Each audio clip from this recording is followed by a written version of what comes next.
জাহান্নামীরা বলে জাহান্নামের ভিতরে আসার এক নাম্বার কারণ হলো ক্বালু লাম নাকু মিনাল মুসাল্লিন, দুনিয়ার জমিনে মুসল্লি ছিলাম না রে, তোর সঙ্গে ব্যবসা করতাম, চাকরি করতাম, খেলাধুলা করতাম, কিন্তু বন্ধু আজানটা দিলে দৌড়াইয়া তুই মসজিদে যাইতি, আমি মসজিদে যাইতাম না, এই জন্য আজকে জাহান্নামের আগুনে জ্বলতেছি। বলুন কর্মসূচি নাম্বার কত? আমার যুবক ভাইরা, জাহান্নামে যাওয়ার এক নাম্বার কারণ ক্বালু লাম নাকু মিনাল মুসাল্লিন। আমাদের স্মরণ থাকবে, কথা হয় না দি, মনোযোগ আছে আপনারা? দিলের কান লাগায় শুনেন, জাহান্নামে যাওয়ার এক নাম্বার কারণ নামাজ না পড়া। দুই নাম্বার কারণ হলো ওয়ালাম নাকু নুতঈমুল মিসকিন। দুই নাম্বার কারণ হলো অসহায়দেরকে খাবার দিতাম না।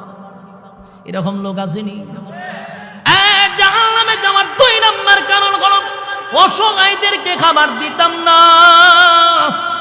আমার ডাইনে বামে আশেপাশে মানুষ পেট ফুলাইয়া খাইয়া রাত্রের বেলা ডেকুর দিয়া ঘুমায়, পাশের বাড়ির মানুষটা না খাইয়া ঘুমাইল, আর আমি প্রত্যেক বছর মক্কায় গিয়া নাম পালাইলাম হাজি, দেশ আইয়া আমি আগের মতো হাজি। কোনো লাভ হবে না, পাশের বাড়ির মানুষ না খাইয়া মরল, আর তুমি 3 বেলা পেট ফুলাইয়া খাইলা।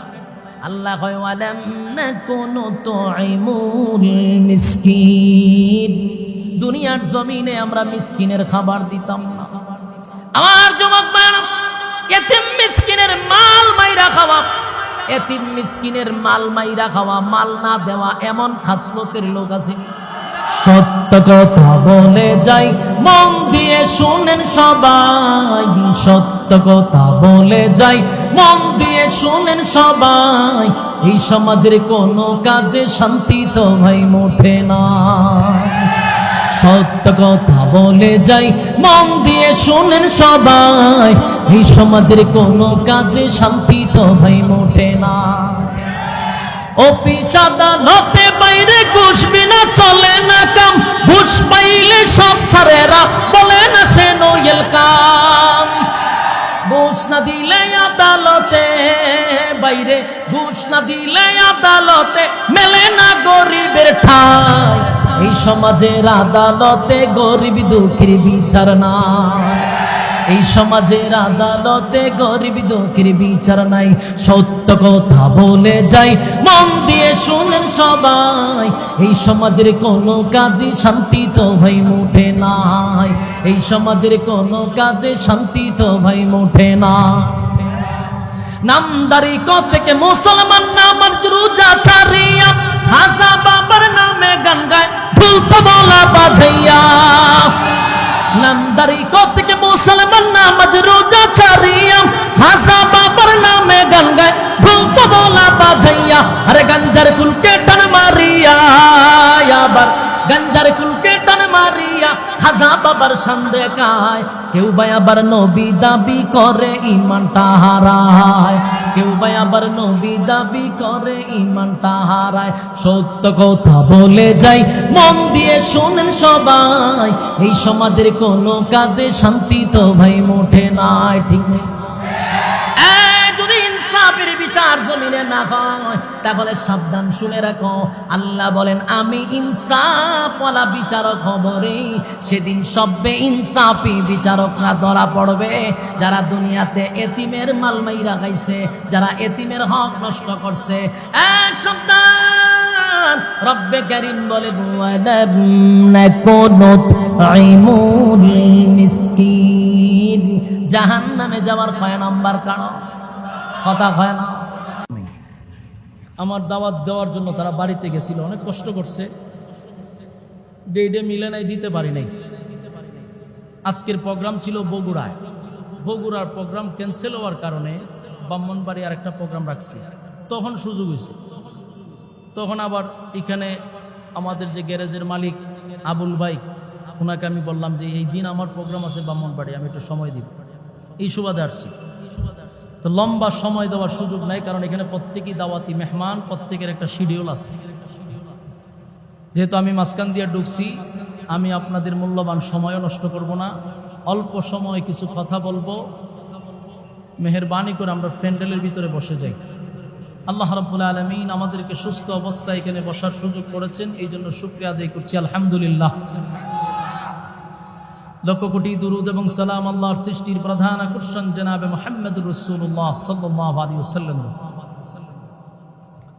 প্যান্ডেলে আওয়াজ আসেনি? আছে? পর্যাপ্ত পরিমাণ আছে তো? তাহলে একটু আওয়াজ দিয়েন, বলুন। যতক্ষণ এখানে বসা থাকবেন ততক্ষণ গুনাহ হওয়ার সম্ভাবনা আছে। রাস্তাঘাটে গেলে গুনার সম্ভাবনা আসেনি? তাহলে আমাদের জন্য নিরাপদ হলো এই প্যান্ডেল। আমরা রাস্তাঘাটে ঘোরাফেরা না করি, মেহেরবানি করে প্যান্ডেলে চলে আসুন। আমি অল্প সময় আপনাদেরকে কয়েকটা কথা আল্লাহ যেন আমার জবান থেকে বাহির করে দেয়, আপনাদেরকে শ্রবণ করার তৌফিক দান।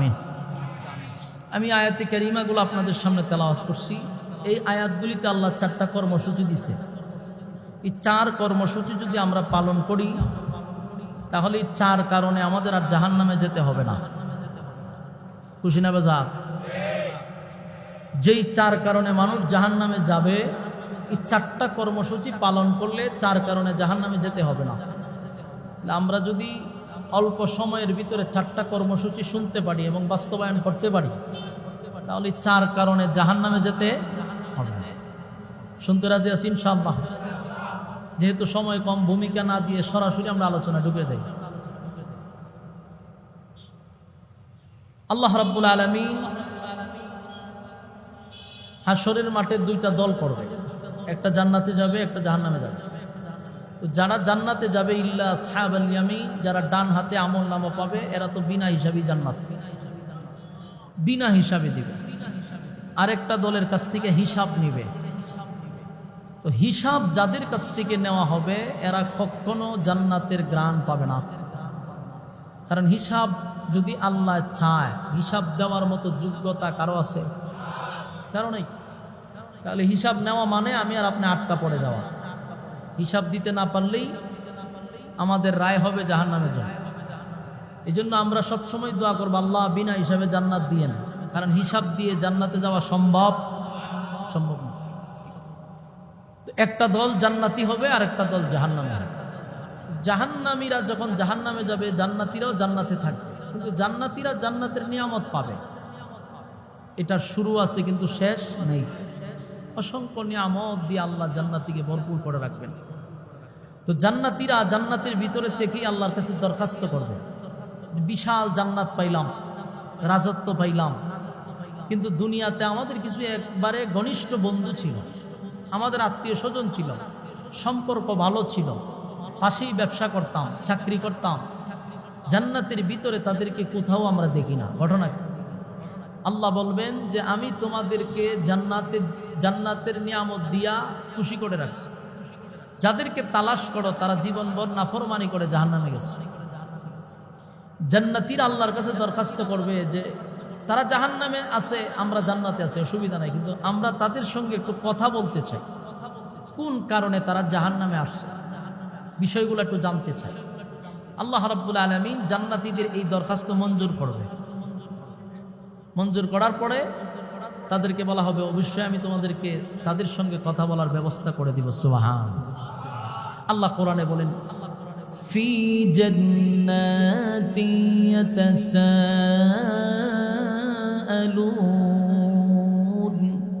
আনিল মুজরিমিনা মা সালাকাকুম ফি সাকার। জান্নাতি আর জাহান্নামীদের মধ্যে কথা হবে, দেখা হবে, কথা হবে।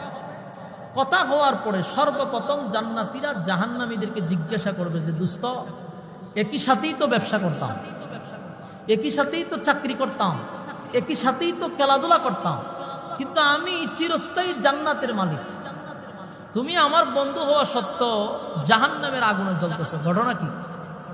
কিসে তোমাকে জাহান্নামে নিয়ে আসলো? কোন কারণে তুমি জাহান্নামে আসছো? বলুন, কে কারে বলবে? জান্নাতীরা জাহান্নামীদেরকে বলবে।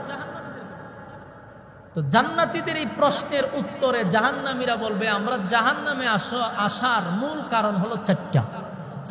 বলুন মূল কারণ কটা? আমরা জাহান্নামে আসছি আমাদের মূল কারণ চারটা।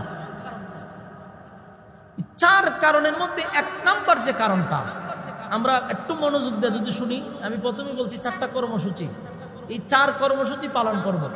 আর জাহান্নামীর ওই 4টা কথাই বলবে যে আমরা এই 4 কারণে জাহান্নামে আসছি। জাহান্নামীরা সর্বপ্রথম জান্নাতীদেরকে বলবে যে আমরা 4 কারণে জাহান্নামে আসছি। 1 নাম্বার কারণ যেটা উল্লেখ করবে, ক্বালু লাম নাকু মিনাল মুসাল্লিন।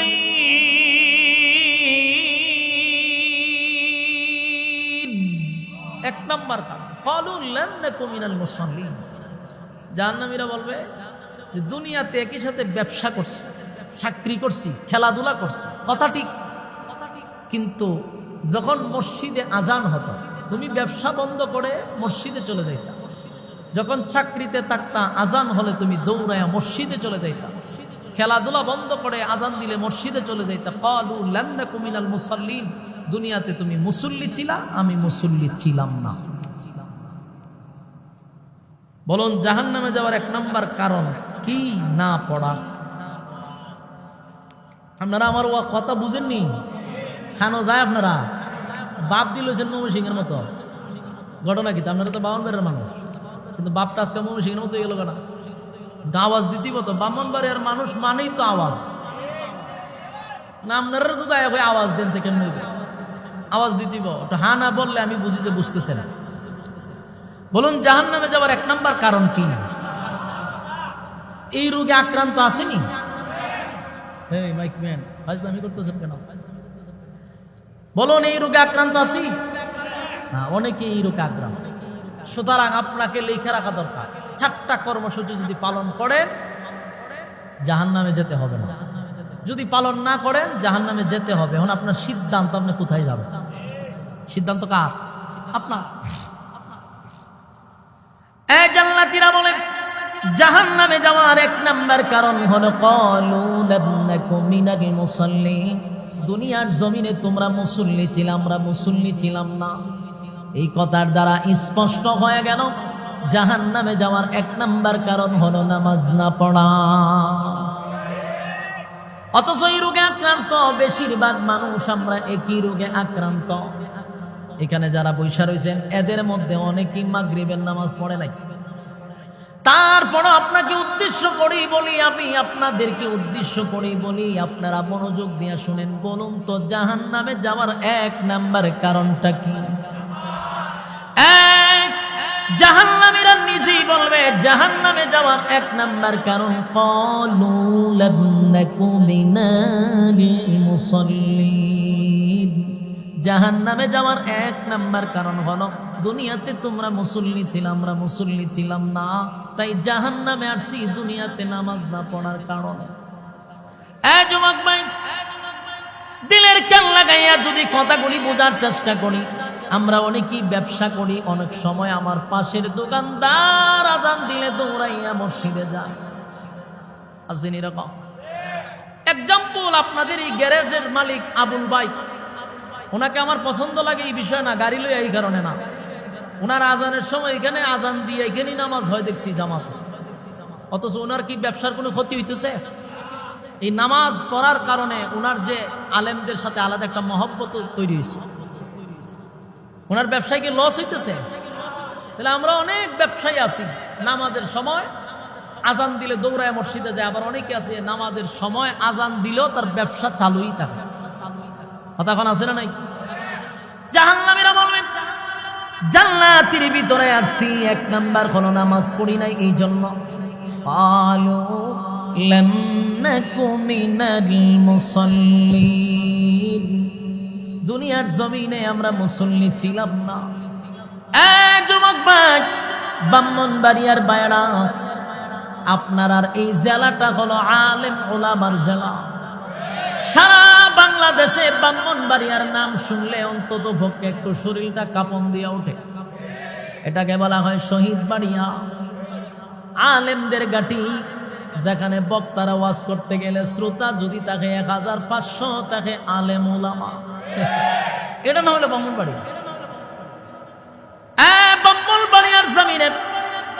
আমি আপনাদের কাছে মেসেজটা দিয়ে যাই, যদি আপনাদের কাছে অসংখ্য উলামায়ে কেরাম এই মেসেজগুলা প্রত্যেক জুমার দিনে দেয়, এরপর আপনাদের কানে ঢোকে না। আল্লাহর নবী বলেন, আউয়ালু মা ইউহাসাবু বিহিল আবদু ইয়াউমাল কিয়ামাতিস সালাহ। কিয়ামতের ময়দানে সর্বপ্রথম যে হিসাব হবে এটা হলো নামাজের। যুবক ভাই, নামাজ এত গুরুত্বপূর্ণ ইবাদত, অথচ সব ঠিকঠাক আছে কিন্তু নামাজ নাই। কথা হন না? যুবকরা যদি ইমাম সাহেব ডাক দেখে, রে নামাজ ফরজ না কেন? হুজুর ফ্যান বালানা। কি বালানা? ফ্যান বালানা। আমি জিগাইছি এই জন্য বলতেছি, অনেকটিরে জিগাই আস না কেন নামাজ, হুজুর ফ্যান বালানা। তার মানে বোঝা যায় মুত্তা পানি লয় না, ঠিক নেই? মুত্তা পানি লইব কেন? যে ফ্যান পড়ে এটা লইয়া বইয়ামো তার কোনো সিস্টেম নেই। বাংলাদেশের দেখেন না, ফার্মে এখন হোটেল এখন সবাই সিদ্ধান্ত নিয়েছে, যেহেতু সবাই জিন্সের প্যান্ট লাগায়, তার বইয়া প্রস্রাব করার কোনো সিস্টেমই রাখতো না। 2 দিন পরে অলরেডি চালু হয়ে গেছে হারুইয়া মতার সিস্টেম, আসেনি রকম। এখন পয়সা প্রস্রাব করার কোনো সিস্টেমই নেই, যেখানে জানতে পারেন হারুইয়া। মাঝে মধ্যে আমরা রাত্রের বেলা গাড়ি থামাইয়া হোস্টেলে গিয়ে দেখি প্রস্রাব খানার ভিতরে জামাত শুরু হয়েছে, পুরা খাতার বন্দি হয়ে একসাথে জামাত আরম্ভ হচ্ছে। হেরার লজ্জা লাগে না, কিন্তু আমার শরম লাগে। আবার এমন নির্লজ্জ প্রস্রাব করে, হেমাদে খামো করে, খতাও করে। আবার অনেক তীরে দেখি প্রস্রাবও করতেছে, মুখের মধ্যে বিড়িও আছে, টানতেছে আর প্রস্রাব করতেছে। প্রতিদিন দেখি, প্রতিদিন। কারণ হোটেলে গিয়ে খারো এই দৃশ্য আমাদের চোখের সামনে পড়ে। এরা মুখটা মানে লিব কই, কারণ বাস্তব কইতাছি, কারণে আমি নিজে দেখছি খারুইয়া যে মুখটা এখানে তো তার প্রস্রাব কইরা যে ফানি লইবেন সিস্টেম নাই, তো ফানি লওয়ার সিস্টেম নাই, তা লইবেন কেন? হেরাও তো বানাইছি সিস্টেম, যে এটা মুখটা ফানি লয় না, এটা অর্ধেক মুসলমান অর্ধেক হিন্দু, এর জন্য ফানির ব্যবস্থা নেই। আমরা এখন প্রস্রাব করতে গেলে 2 নম্বরটা যেমন লাগে। অজুহাত, অজুহাতের কোনো শেষ নাই। হুজুর প্যান্ট বালানা, হুজুর গোসল করছি না তে আমার প্যান্ট বালানা।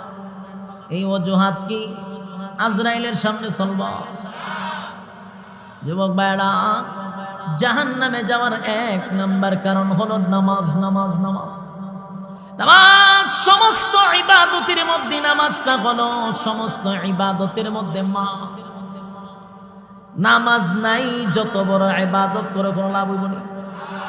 মানুষের ব্রিজ বানায়া দাও, খাল বানায়া দাও, মানুষের ঘরে ঘরে চাল ডাল নিয়ে দিয়াও, কোনো অসুবিধা আছে?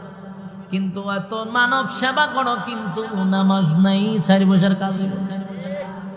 আল্লাহ নবী বলেন, কিয়ামতের ময়দানে সর্বপ্রথম নামাজের হিসাবটা হবে গো, নামাজের হিসাব হবে।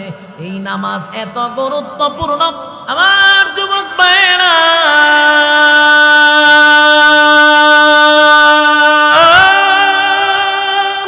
নামাজ সম্পর্কে আল্লাহর পয়গম্বর বলেন, নামাজ এত গুরুত্বপূর্ণ, নামাজের মাধ্যমে আল্লাহর সঙ্গে বান্দার কথাবার্তা চলে। মেরাজের রজনীতে হাবিবে কিবরিয়া যখন মেরাজের রজনীতে আল্লাহর সঙ্গে সাক্ষাৎ করলো, আল্লাহ জিগায়, বন্ধু, বন্ধুর বাড়িতে বন্ধু আসছে। বন্ধু গো, আমি তো আপনাকে জান্নাত জাহান্নাম দেখাইলাম, আরশে আজিমে আমার সঙ্গে আপনার সাক্ষাৎ হলো, কথাবার্তা হলো। বন্ধু, সব দেখানোর পরে এখন আপনাকে বিদায় দিব, বলুন না আপনি খুশি না বেজার? আল্লাহর হাবিব বলেন, মালিক,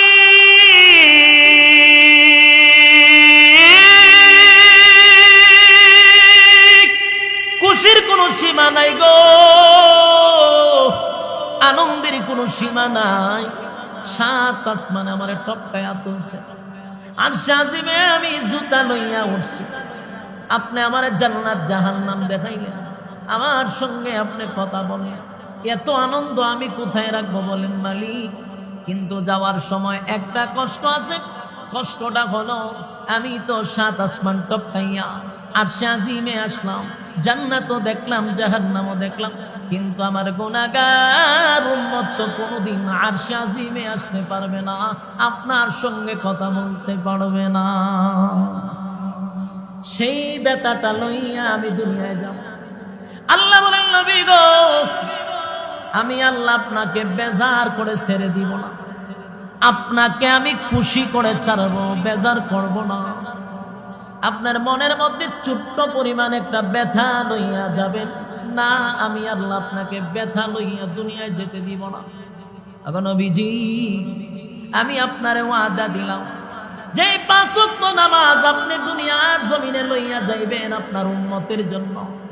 বন্ধু ওয়াদা দিলাম, আপনার উম্মতেরা যদি 5 ওয়াক্ত নামাজ পড়ে, আমি আপনাকে বললাম আপনি আমার সঙ্গে 7 আসমানে আইসা আমার সঙ্গে আপনার সাক্ষাৎ হইল, আপনার সঙ্গে আমার সাক্ষাৎ হলো, কথাবার্তা হলো একবার। কিন্তু আমি আল্লাহ ওয়াদা দিলাম, আপনার উম্মতরা যদি 5 ওয়াক্ত নামাজ পড়ে, আমার সঙ্গে তাদের কথা হবে দৈনিক 5 বার। মাইকে একটা যা কাহিনী করতেছে, কোনো ফাজলামি করতেছেন, সময়ও কম, আপনিও করতেছেন।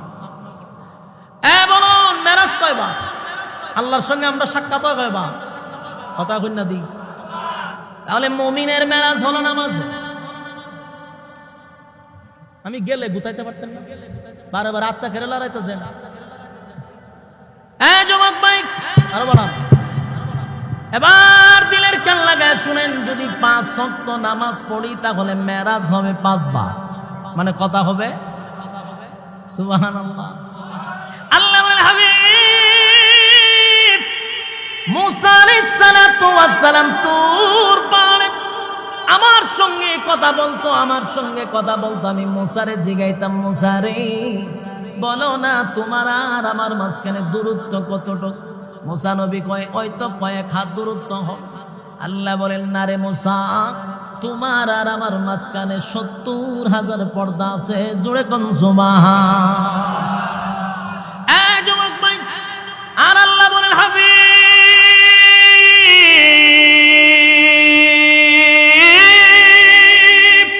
মুসা আলাইহিস সালাতু ওয়াস সালাম আমার সঙ্গে কথা বলতো, মাঝখানে পর্দা। কিন্তু আপনার উম্মতের এত সম্মান আর এত মর্যাদা দিছি গো নবী, আপনার উম্মত যখন আমার সামনে দাঁড়াইয়া নামাজে দাঁড়ায়, আমি আর আপনার বান্দার মাঝখানে আমি আল্লাহ কোনো পর্দা রাখি না। জোরে কোন সুবহান। আল্লাহর হাবিব খুশি হয়ে গেল। আল্লাহ বলেন বন্ধু আমার বাড়িতে আসছে, বেজার করে তো আপনাকে ছেড়ে দিব না। আল্লাহর নবী আমাদেরকে আওয়াজ করেন, উম্মতেরা রে, আমি আল্লাহর সঙ্গে সাক্ষাৎ করছি, আমার উম্মতের জন্য আমি দরখাস্ত দিয়া এমন একটা ব্যবস্থা করেছি, যদি তোমরা নামাজে দাঁড়াও আমার আল্লাহর সঙ্গে তোমাদের কথা হবে, মাঝখানে কোনো পর্দা থাকবে না। একটা জবান বন্ধ রাখবেন না, বলুন আল্লাহু আকবার। আরো জোরে বলেন আল্লাহু আকবার। যুবক ভাই, রব্বে কারীম বলেন বন্ধু আপনাকে খুশি করে দিলাম।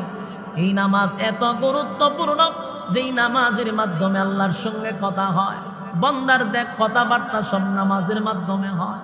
এই জন্য আল্লাহর নবী বলেন, যদি হিসাব হয় রে, সর্বপ্রথম কিন্তু বান্দা নামাজের হিসাবটাই হবে। যুবক ভাই, কিয়ামতের কঠিন ময়দানে নামাজের হিসাব হবে। জাহান্নামে যদি যেতে হয় সর্বপ্রথম কারণটা হবে নামাজ। আল্লাহর নবী দুনিয়া থেকে যেদিন বিদায় হয়ে যাবে সেদিনও কিন্তু বারবার নামাজের কথাই বলছে, আর কোনো কিছুর কথা বলে যায় না রে। নামাজের কথাটা খুব গুরুত্ব দেয়া গেছে। যেদিন পয়গম্বর দুনিয়া থেকে বিদায় হয়ে যাবে, নবীজির প্রচন্ড বুকে ব্যথা ছিল, মাথায় ব্যথা ছিল, মাথাটা উঠাইতে পারে না, বুকে ব্যথা ছিল, নবী উঠতে পারে না। সাহাবায়ে কেরামরা মসজিদে নববীর মধ্যে আইসা ফজরের নামাজের জন্য দাঁড়াইছে, কিন্তু আল্লাহর পয়গম্বর মসজিদের মধ্যে আসে না। কার ইমামতিতে নামাজ পড়ব গো? অপেক্ষা করতে করতে নবী আসে না। সাহাবায়ে কেরামরা মসজিদে নববীর মধ্যে গইরাইয়া গইরাইয়া কান্না শুরু করছে। এক পর্যায়ে ফজরের নামাজের সময় চলে যায়। এই মুহূর্তে তাকায়া দেখে মসজিদের মিম্বরে হযরত আবু বকরের নেতৃত্বে নামাজ শুরু হয়ে গেছে। আবু বকর যেই মাত্র ইমামতির মধ্যে দাঁড়ায় গেল, সাহাবায়ে কেরাম বুঝতে পারছে, হায় রে, আর কোনদিন নবীর পিছনে নামাজ পড়তে পারবো না। কান্নার রোল পড়ে গেছে গো।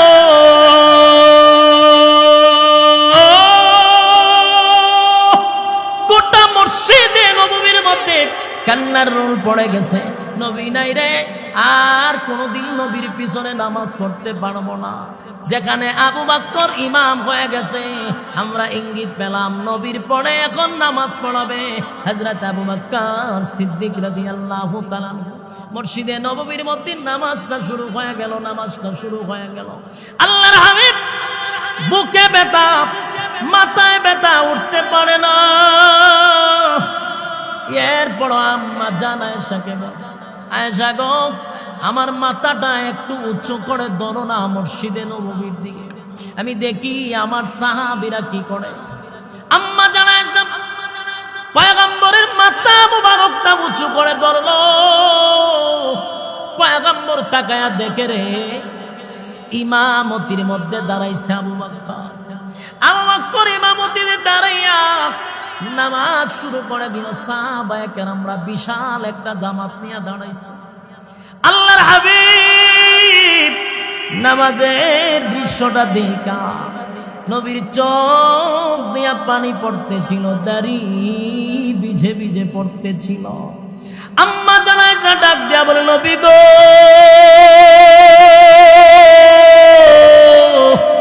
আমার আব্বা ইমামতি করে, আপনার সাহাবীরা পিছনে নামাজ পড়ে, দৃশ্য দেখে আপনার চোখ বেয়ে বেয়ে পানি পড়ে। ঘটনা জানতে চাই।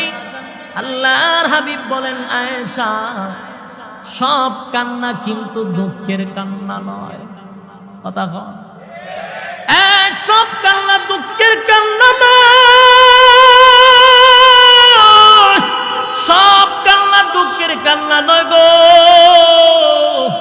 আয়েশা দৃশ্যটা দেখা আমি আর চোখের পানি সামলায় রাখতে পারলাম না। এই নামাজ কায়েম করতে গিয়া কত না রক্ত আমি জড়াইছি, কত মায়ের আমি নবী খাইছি। আমার শরীরের মধ্যে কোনোদিন একটা মশা মাছিও বসলো না, কিন্তু নামাজ কায়েম করতে গিয়া রে আমার শরীরে অসংখ্য অগণিত পাথরের আঘাত, পাথরের আঘাত। নামাজের শেষদায় যখন আমি যাইতাম গো, আবু জাহেলের নেতৃত্বে উটের নারী বুড়ি গুলি আমার পিঠের উপরে রেখে দিত।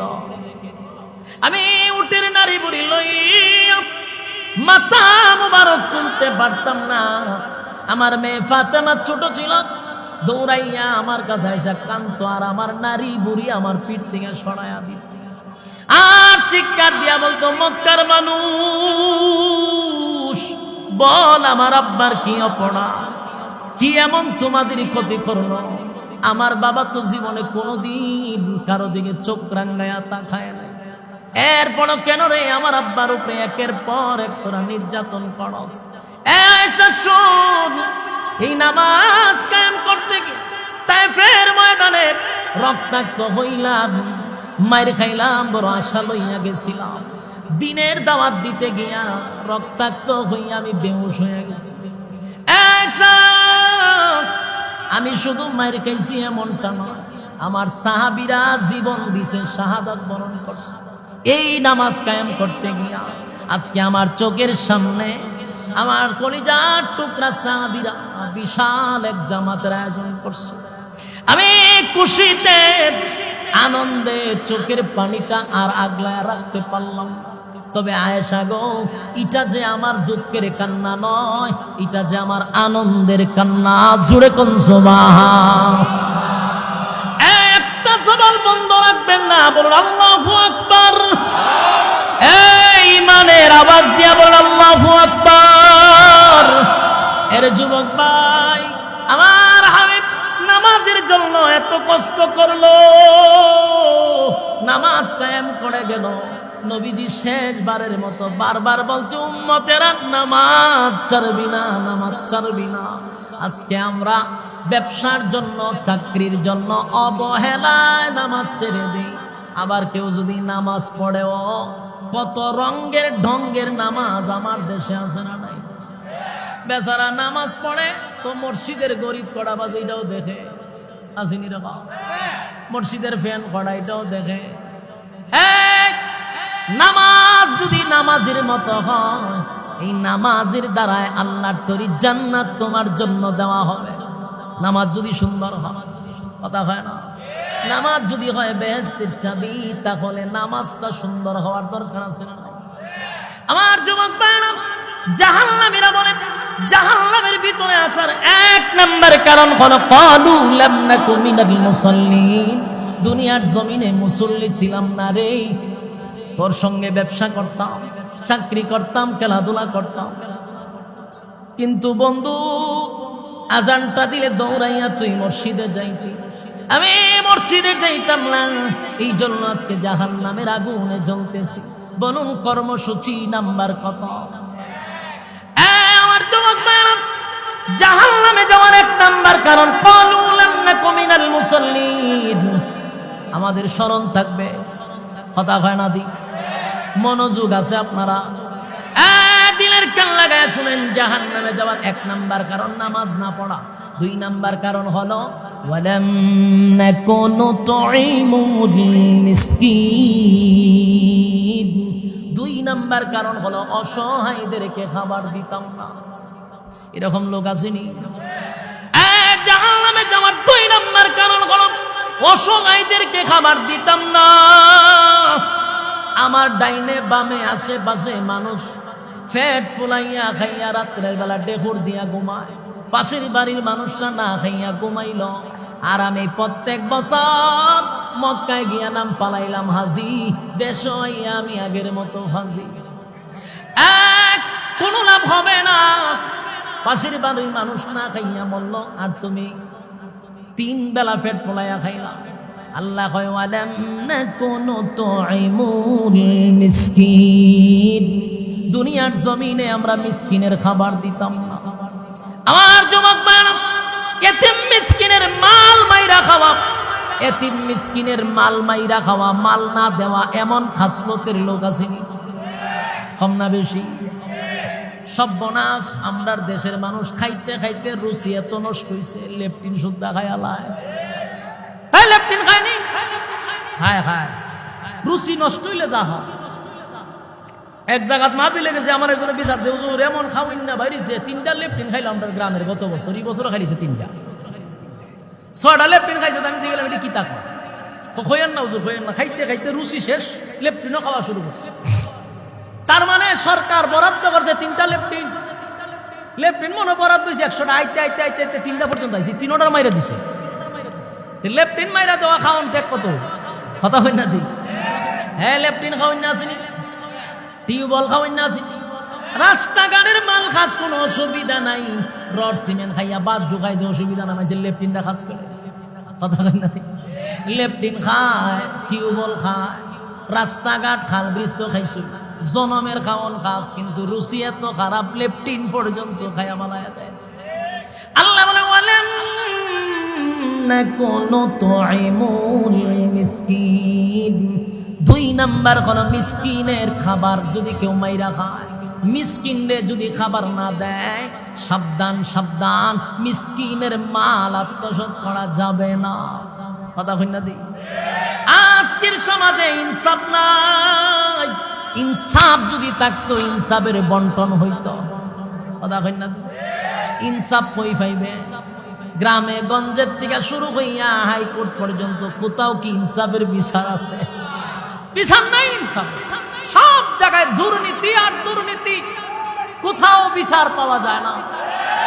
আফসুস আর আফসুর, একটা গ্রামের যে সালিশ দরবার হয়, এটার আপনারা কি তখন মাতব্বর হইনি? ওই মাতব্বরে যখন বিচার করে, গ্রামগঞ্জের বিচার, হিগানো বিচার করার আগের পকেটে একটা সিগারেটের প্যাকেট আর 2000 টাকা ঢুকাইতে হয়। আর নাইলে এক বিচারে 3 সপ্তাহ নেয়। একটা দরবার লাগা, আজকে বিচার হইতো না, আবার 1 সপ্তাহ পরে, 1 সপ্তাহ পরে আবার সাবিস উঠতে হয়, এরা বয়ালেন মানুষ উঠে গেলেন, আবার একটা দরবার লাগাই হইতো না, আবার 1 সপ্তাহ পরে। ওই পরে গিয়া হয় বেনসন সিগারেটের একটা প্যাকেট আর 1000 টাকা দিয়া হয়তো টিফা একটা দিয়া আচ্ছা যা ঘুমা বাড়িতে দিয়া ঘুমা দেখতে আমি কি করা যায় গিয়া বিচার এখানে টাকা না ঘন্টা লাগাই দেয় শেষ আছে না না ইনসাফের বিচার করতে হবে ইনসাফের বিচার বন্টন করতে হবে কারণ আল্লাহ বলেন হাসরের মাঠে আমি হব ইনসাফওয়ালা বিচারক আল্লাহ কি ওয়ালা বিচারক দুনিয়ার জমিনে কেউ যদি বেইনসাফের বিচার করে আল্লাহ কয় হাসরের মাঠে আমি ইনসাফওয়ালা বিচারকের কাছে বান্দা তুই ধরা পড়ে যাবি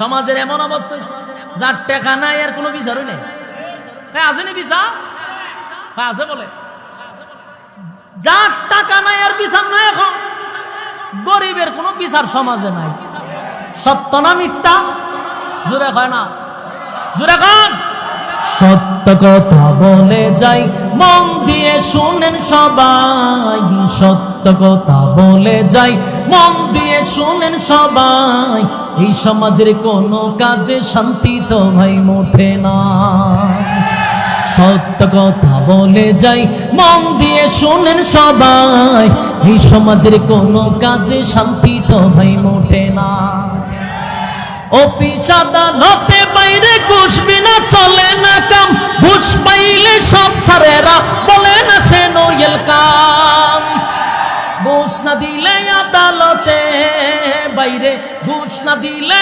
আদালতে মেলে না গরিবের ঠাঁই এই সমাজের আদালতে গরিব দুঃখীর বিচার নাই এই সমাজের আদালতে গরিব দুঃখীর বিচার নাই সত্য কথা বলে যাই মন দিয়ে শুনেন সবাই এই সমাজের কোনো কাজে শান্তি তো ভাই মুঠে নাই এই সমাজের কোনো কাজে শান্তি তো ভাই মুঠে না নামদারি থেকে মুসলমান নামার রোজা ছাড়িয়া খাজা বাবার নামে গান গায় ভুল তো বলা বাজাইয়া নামদারি থেকে মুসলমান নামাজ রোজা ছাড়িয়া খাজা বাবার নামে গান গায় ভুল তো বলা বাজাইয়া আরে গঞ্জার ফুলকে টান মারিয়া আবার গঞ্জার ফুলকে টান মারিয়া খাজা বাবার সামনে কায় কেউ ভাই আবার নবী দাবি করে ইমানটা হারায় কেউ ভাই আবার নবী দাবি করে ইমানটা হারায় সত্য কথা বলে যাই মন দিয়ে শোনেন সবাই এই সমাজের কোনো কাজে শান্তি তো ভাই মোটে নাই ঠিক নেই যদি ইনসাফের বিচার জমিনে না হয় তাহলে সাবধান শুনে রাখো আল্লাহ বলেন আমি ইনসাফওয়ালা বিচারক হব রে সেদিন সবে ইনসাফি বিচারকরা ধরা পড়বে যারা দুনিয়াতে এতিমের মাল মাইরা খাইছে যারা এতিমের হক নষ্ট করছে সাবধান রব্বে কারীম বলেন ওয়ালাম নাকুনুত আইমুল মিসকিন জাহান্নামে যাওয়ার কয় নাম্বার কারণ কথা হয় না জাহান্নামে যাওয়ার 2 নম্বর কারণ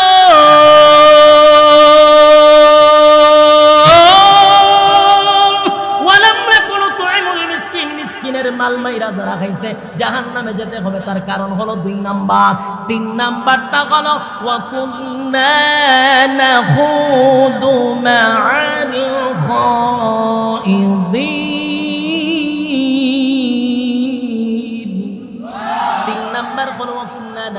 মা'আল খাইদিন 3 নম্বর কারণ হলো যারা অনর্থক কথা বলে এই অভ্যাস আসেনি মুরব্বীদের মধ্যে আছে মহিলাদের মধ্যে একটু পার্সেন্টেজ বেশি আছে বাস্তব না 4-5 মহিলা যদি এক জায়গায় হয় এদিন আর আমরা পত্রিকা পড়ি না খালি জিগাইলে আজকে খবর কি তা দেখবেন প্রত্যেকের ঘরের বাড়ি ঘটা ছিল হয়ে দিল বাস্তব না বাস্তব বলুন এই যে অনর্থক কথাবার্তা মহিলারা এক জায়গায় হইলে বলে জাহান্নামে যাবে 6 নম্বর কারণ আর মুরব্বীর মধ্যে অভ্যাসটা আছে মসজিদ থেকে বাইরে দোকানের মধ্যে গিয়ে বলে আবার তসবি হাতে থাকে সবসময় সুবহানাল্লাহ ঠেলার অভাব নাই গিয়াও টিভি সাইরা দিকে কেন কথাও হইতে যার সুবহানাল্লাহ তসবি একটার পর একটা উঠতি আছে টিভিও দেখে কথাও বলে সুবহানাল্লাহ পড়ে কতক্ষণ পরে গেছে একটা সুমা দেয় 100 কত হইছে ওই যে গুড়ি শেষ এমাদা কিন্তু আখাম কুখাম সব ঢুকাইছে ঢুকাইয়া লাস্টে একটা সুমা মাইরা দেওয়া হয় 100 গেছে আসেনি রকম জাহান্নামে যাবে 6 নম্বর কারণ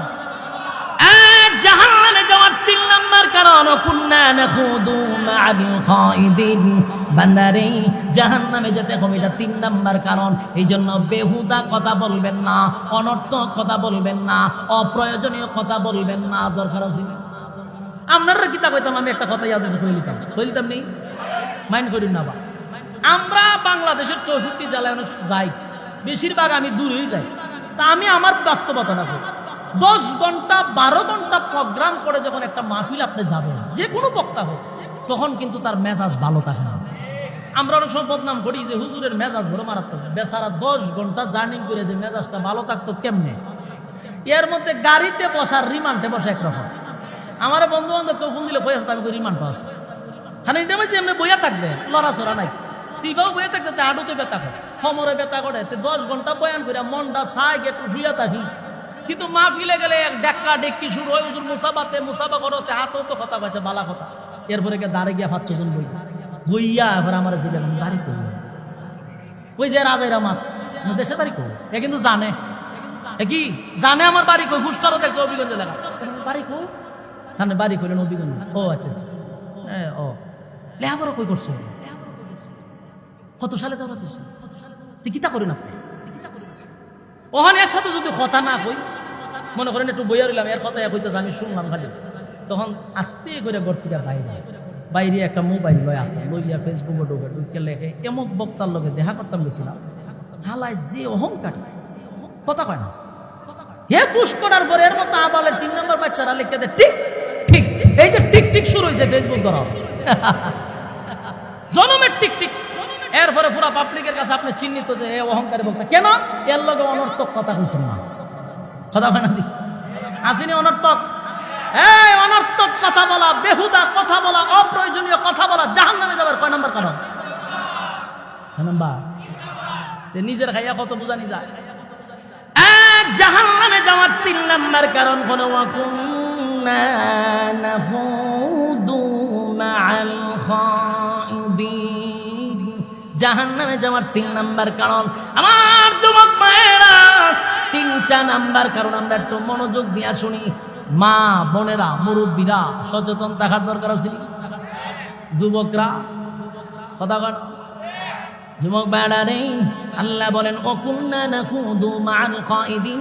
জাহান্নামে যাওয়ার 3 নাম্বার কারণ, 4 নাম্বার কারণ হলো, 4 নাম্বার কারণ হলো ওয়াকুন্না নুকাযযিবু বিয়াউমিদ্দিন। 4 নাম্বার কারণ হলো যারা দুনিয়াতে পরকালের উপর বিশ্বাস করত না। আমাদের সকলের দাবি হুজুর 4 নাম্বারটা আমরা মানি, কারণ আমরা পরকালের উপর বিশ্বাস করি, ঠিক নেই? কিন্তু শুনেন, পরকালের উপর বিশ্বাস মানে উলামায়ে কেরামরা যখন আপনাকে হকের পক্ষে ডাকবে, আপনাদেরকে যখন ডাক দিবে, আপনারা বুঝতে হবে উলামায়ে কেরাম মন গড়া বলে নাই, আপনাদেরকে কোরআন থেকে আহ্বান করছে। সুতরাং সেটাতে সমর্থন করা মানেই হলো পরকালের উপর বিশ্বাস করা। কথা হয় না?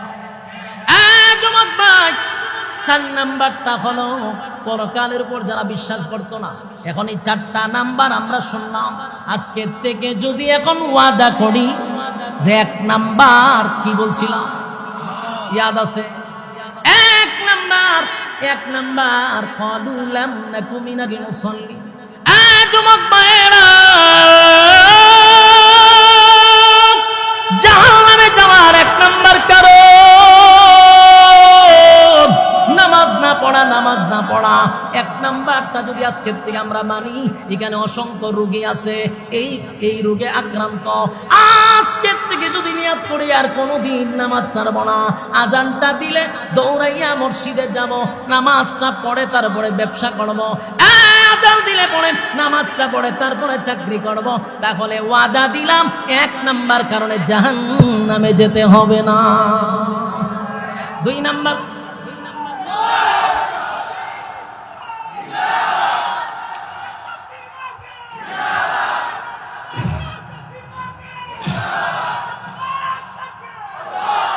এক নাম্বারটা যদি আজকের থেকে ওয়াদা করি আর কোন সময় আমরা নামাজ ছাড়বো না, তাহলে কিন্তু 1 নাম্বার কারণে জাহান্নামে যেতে হবে না। ইয়াদ থাকবো। 2 নাম্বার হলো ওয়াকুন্না নুকাজ্জিব, 2 নাম্বার হলো আলাম নাকুনু তুইমুল মিসকিন। 2 নাম্বার হলো আজকের থেকে যদি ইতিমের মাল খাওয়া ছেড়ে দেই, যাদের থেকে খাইছি তাদেরকে দিয়া দিই। কথা হয় না? ইতিমের মাল যারা মাইরা খাইছে সাবধান সাবধান, জাহান্নামে যাওয়ার 2 নাম্বার কারণ। ইতিমের মাল ইতিমরে বুঝায়া দেন, অসহায়দেরকে খাবার দেন, না হয় জাহান্নামে যাওয়ার 2 নাম্বার কারণ। 3 নাম্বার হলো ওয়াকুল্লা নাখুদু মাল খাইদিন, যারা অনর্থক বেহুদা কথা বলতে সাবধান, অপ্রয়োজনীয় কথা বলবো না। বাড়ির থেকে বাজারে যাব, সময় পাইলে আমরা পড়তে থাকবো লা ইলাহা ইল্লাল্লাহ, লা ইলাহা ইল্লাল্লাহ, লা ইলাহা ইল্লাল্লাহ, লা ইলাহা ইল্লাল্লাহু মুহাম্মাদুর রাসূলুল্লাহ। 100 বার যদি পড়তে পারি ঈমান তাজা হয়ে যাবে, আমলের মধ্যে মজা পাইতে থাকব। অথবা যদি সুযোগ পাই সূরা ইখলাস পড়ব। যুবক ভাইরা, আজকের থেকে যদি নিয়ত করি রে 4 কর্মসূচি মানব। 4 নাম্বারটা হলো পরকালের উপর বিশ্বাস করা।